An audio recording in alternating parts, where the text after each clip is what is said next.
Magandang umaga mga bata.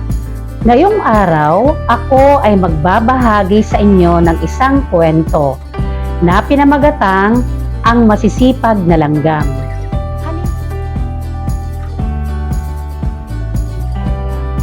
Halina kayo at damhin ninyo ang kwento.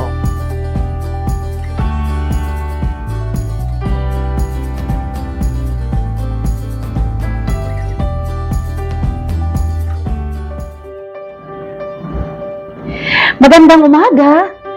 Maaga akong bumabangon para maghanap ng pagkain. Habang naglalakad, palingalinga ako. Hayun! May nakita akong isang piraso ng prutas. Naku po! Napakabigat nitong kwansanas. Hindi ko mahila ng mag-isa. Magpapatulong ako sa aking mga kapatid. Tulong-tulong na iuwi namin sa aming bahay ang mansanas. Nasa lupa ang bahay namin.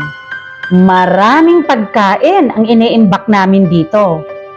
Sa bahay namin, nakatira ang Reynang Langgam. Napakalaki ng kanyang tiyan. Malapit na siyang mangitlog.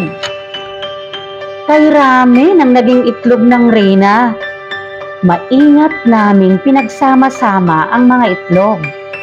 Nakalabas mula sa itlog ang bagong silang ng mga langgam.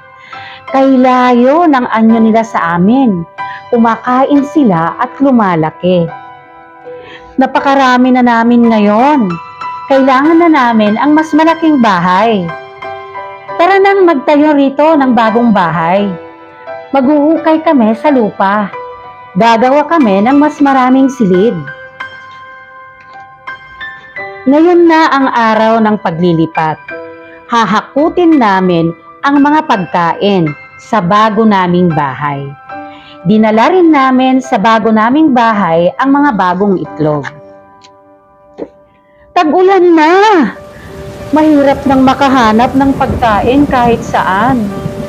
Ngunit hindi kami takot. Marami kaming pagkain sa aming bahay. Doon nagtatapos ang ating kwento. Mga bata, nagustuhan niyo ba ang ating kwento?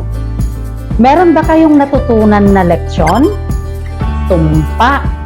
Kailangan natin talagang magsikap, magtipid, at kailangan nating maging masipag.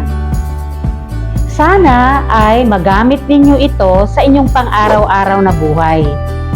Maraming salamat sa pakikinig mga bata.